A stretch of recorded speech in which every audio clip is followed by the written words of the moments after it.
स्वर्ग भी थोड़ी मात्रा का है, बहुत थोड़ी सी मात्रा का फल मिलता है, कुछ दिन के लिए मिलता है और परिणाम अंत उसका दुखदायी है।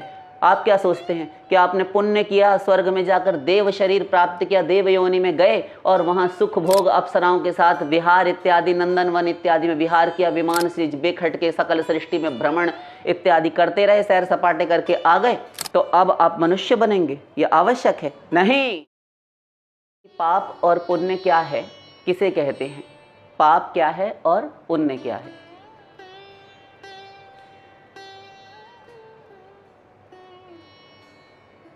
तो सर्वप्रथम तो पुण्य समझते हैं, पाप बाद में समझ लेंगे। पुण्य की परिभाषा बहुत छोटी सी है, ध्यान दीजिए। पुण्य का अर्थ होता है कि आपको जो स्वर्ग की प्राप्ति करा दे, स्वर्गादिक लोकों की प्राप्ति जो करावे, उस वैदिक विधि का पालन पुण्य कहलाता है। कर्म धर्म आदि का पालन पुण्य कहलाता है। धर्म संपादन भगवान की प्रीति के लिए यदि किया जाए तो निष्काम भाव से यदि किया जाए, भगवत प्रीत्यर्थ, भगवत प्रसन्नता के अर्जन के लिए, तब तो वह निष्काम हो जाता है।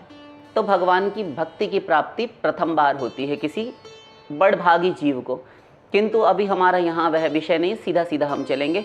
तो पुण्य का अर्थ है जिससे स्वर्गादिक उच्च लोकों की प्राप्ति हो, नरक को छोड़कर शेष मनुष्येतर योनियों में, मनुष्य से नीचे की योनियों में ना गिरना पड़े, हे कुत्सित योनियों में ना जाना पड़े। मनुष्य से जो श्रेष्ठ हैं, मनुष्य गंधर्व, देवगंधर्व अथवा देवता अथवा स्वर्ग सम्राट इंद्र, और बहुत अधिक कक्षा, उच्च कक्षा का A1 क्लास का पुण्य यदि कोई करे, कोई विरला भाग्यवंत, तब कभी कभी कोई जीव ऐसा हमारे शास्त्र में आता है, हमारे भक्ति ग्रंथों में,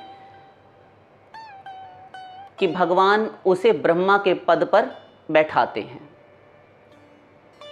जीव कक्षा वाले किसी जीव को, विभिन्नांश को, इन्हीं लोगों में से यही जो जीव हैं, तो बहुत ऊंचा जिसका पुण्य होगा, सर्वोच्च कक्षा का, कोई विरला, करोड़ों युगों में कोई एक विरला भाग्यवंत ब्रह्मा जी का पद प्राप्त करता है, सृष्टि रचना इत्यादि का कार्य, सृष्टि सृजन का कार्य। तो ये हुआ पुण्य, जिसे आप धर्म भी कहते हैं। बड़े बड़े धर्मात्मा हो गए, अर्थात पुण्यवान थे। विधि और निषेध ये दो कहे गए हमारे वेदों में। वेद में हमारी 80,000 ऋचाएं, 80,000 ऋचाएं कर्मकांड संबंधी और 16,000 ऋचाएं ज्ञान संबंधी और 4,000 ऋचाएं उपासना संबंधी। त्रिकांड विषया वेदा, त्रिकांड विषया इमे भागवत, क्षमा कीजिएगा 21 श्लोक बोला है हमने। तो वेद 3 कांडों से युक्त है, जिसमें कि 80,000 ऋचाएं, 80,000 वैदिक मंत्र केवल कर्म कांड के हैं, जो कि विधि और निषेधात्मक लेक्चर है। ये कीजिए और ये ना कीजिए, ये करे ये ना करे। तो जो करे वह धर्म कहलाता है, और जो करने से, जो धर्म का पालन करने से प्राप्त हो, वह मनुष्य से उच्च योनियां अथवा शरीर, धर्म के, पुण्य के पालन से, और उन धर्म कर्म आदि के पालन से प्राप्त होने वाला लोक, स्वर्ग इत्यादि, ब्रह्मलोक पर्यंत। तो ये हो गया पुण्य। किंतु फिर वह नाश को प्राप्त हो जाता है। पुण्य जितम लोकम क्षीयते मनुस्मृति। फिर कहा अर्थात पुण्य से जो लोक प्राप्त होते हैं उनका नाश हो जाता है, क्षय हो जाता है, नाशवान है, क्षणिक हैं, क्षणभंगुर हैं, विनाशशील हैं, वहां जाकर लौटना पड़ता है। फिर कहा आप ब्रह्म भुवनान लोका पुनरावर्तिनो अर्जुन। हे अर्जुन, ब्रह्मलोक तक जाकर तुम्हें लौटना पड़ेगा, फिर से इस भवाटवी का चक्कर लगाना पड़ेगा, मोक्ष नहीं होता पुण्य से, पुनरावर्ती लोक हैं वो, अपुनरावर्ती नहीं। क्योंकि ब्रह्मलोक जाकर तो आपने जो यहां पुण्य किया उसका भोग उपभोग करने गए, फल भोगने के लिए गए हैं। अभी आपके संचित प्रारब्ध क्रियमाण सब बचा हुआ है, सारा कहां भोगा। इसलिए श्री कृष्ण ने श्रीमद् भागवत जी में 6 बार 6 दोष गिनकर बताए। भगवान ने मुंह सड़ाकर कहा, ऐसे मुंह बनाकर 6 बार अपशब्द कहा स्वर्ग के लिए, गाली दी 6 शब्दों में।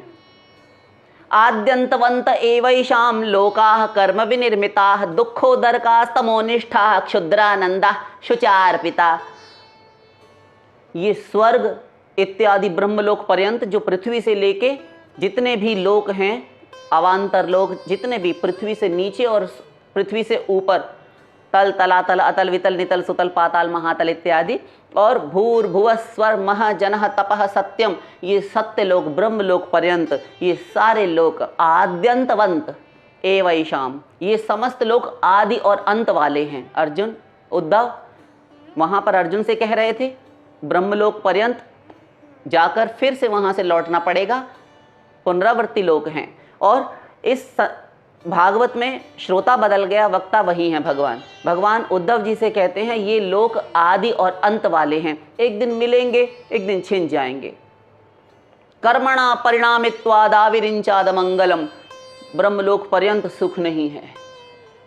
जहां बड़े बड़े पुण्यवान ये पुण्य करके, दान देकर, दक्षिणाएं देकर, बड़ी बड़ी भूमि दान करके, अनेकों प्रकार के धर्म करके आप पहुंचते हैं, किंतु भोग कर फिर वापस आ जाते हैं। तो एक शब्द भगवान ने कहा आदि और अंत वाले हैं, एक दिन मिलेंगे, एक दिन छिन जाएंगे। फिर कहा लोकाः कर्म विनिर्मिता, ये लोक तुम्हारे कर्म से विनिर्मित हैं, तुम्हारे कर्म ने ही इस लोक की सृष्टि की है। तुमने कर्म किया, तुम्हें स्वर्ग मिल गया, तुमने कर्म किया, तुम्हें प्रजापति लोक की प्राप्ति हुई, चंद्र लोक की, सूर्य लोक की, अथवा ब्रह्मलोक की प्राप्ति हुई। पृथ्वी प्रतित्व की एक चक्रवर्ती सम्राट, सार्वभौम सम्राट आप बन गए। तो ये सब तुम्हारे किए हुए कर्मों का फल है जो तुमने पाया, सुख। लोका कर्म विनिर्मिता दुखोदरका, इनके गर्भ में, इनके मूल में दुख ही दुख छिपा हुआ है। पुण्य से मिलने वाले लोकों में, अर्थात वह दुख रूप ही रहे, दुख नहीं मिटा। तमोनिष्ठा, घोर अंधकाराच्छन्न है वे लोग। क्षुद्रानंदा, क्षुद्र अर्थात बहुत तुच्छ सा, छोटा सा सुख है उनमें। अनंत काल का अपरिमेय अपौरुषेय दिव्य आनंद, जिसके लिए शास्त्र हमारा वेद कहता यो वै भूमा तत्सुखम नाल्पे सुखमस्ति भूमा त्वेव विजिज्ञासितव्यः। छांदोग्योपनिषद ये वेद कहता है भूमा त्वेव विजिज्ञासितव्यः, जो अनंत मात्रा का हो वही आनंद होता है, और उस ही आनंद को प्राप्त करने के लिए आपको प्रयत्न करना चाहिए, और उसी को प्राप्त करके ये शांत हो सकता है। यो वै भूमा तत्सुखम, जो अनंत भूमा आनंद अनंत मात्रा का होता है, जो अनंत मात्रा का है वही आनंद है। नाल्पे सुखम अस्ति, सुख अल्प मात्रा का हुआ ही नहीं करता, और जो अल्प मात्रा का हो वो सुख नहीं हो सकता। इतना सा ये वेद मंत्र इतना गर्भ में छिपाए हुए है अपने में। तो भगवान ने कहा क्षुद्रानंदा, स्वर्ग ब्रह्मलोक में तो छोटा सा आनंद है, क्षणिक है, 1000 2000 10,000 वर्ष के लिए मिलेगा, एक दिन छिन जाएगा। क्योंकि जब प्रलय होगी तो वे लोक भी नाश को प्राप्त होंगे। इसलिए शुचार पिता, अंतिम 6वीं गाली भगवान ने दी। गौर गंदे हैं, अपवित्र, दूषित हैं। जैसे कोई शौच इत्यादि से होकर आए, अथवा कोई चांडाल श्वपच इत्यादि हो, कुत्ता हो, घोर अपवित्र ऐसी दशा में, किंतु उससे भी अधिक स्वर्ग है। वहां से आने के बाद तो शुद्धि करनी पड़ती है, शुद्ध होना पड़ता है, क्योंकि तुमने वहां पर भी जाकर भोग किया। इतने दोष हैं, रामायण भी पीछे नहीं रही। यह तन कर फल विषय न भाई स्वर्गहु स्वल्प, अभी भगवान ने कहा था ना क्षुद्रानंदा, तो रामायण जी भी कह रही हैं उत्तरकांड, स्वर्गहु स्वल्प अंत दुखदाई, स्वर्ग भी थोड़ी मात्रा का है, बहुत थोड़ी सी मात्रा का फल मिलता है, कुछ दिन के लिए मिलता है और परिणाम अंत उसका दुखदायी है। आप क्या सोचते हैं कि आपने पुण्य किया, स्वर्ग में जाकर देव शरीर प्राप्त किया, देव योनि में गए और वहाँ सुख भोग अप्सराओं के साथ विहार इत्यादि, नंदन वन इत्यादि में विहार किया, विमान से बेखट के सकल सृष्टि में भ्रमण इत्यादि करते रहे, सैर सपाटे करके आ गए, तो अब आप मनुष्य बनेंगे? ये आवश्यक है? नहीं। फिर वेद कहता है अंधतमः प्रविशन्ति ये विद्यामुपासते, जो अविद्या की उपासना करते हैं वे घोर अंधकाराच्छन्न नरकों में पड़ते हैं। अविद्याया वर्तमाना वयम कृतार्था इत्यभिमन्यन्ति बालाः। अविद्या की जो उपासना करते हैं वे घोर अंधकार में हैं।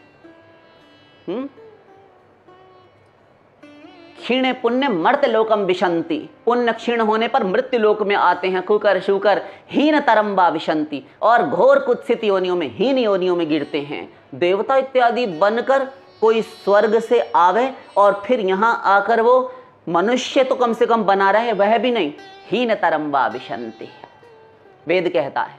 तो सब एक मत है, वेद से लेकर रामायण पर्यंत स्वर्ग का बुरा हाल है। स्वर्गा प्राप्ता निपतिता नहुषाद्या महानृपाः। स्वर्ग प्राप्त करके भी नहुष आदि महाराजा महानृप पृथ्वी पर गिर पड़े।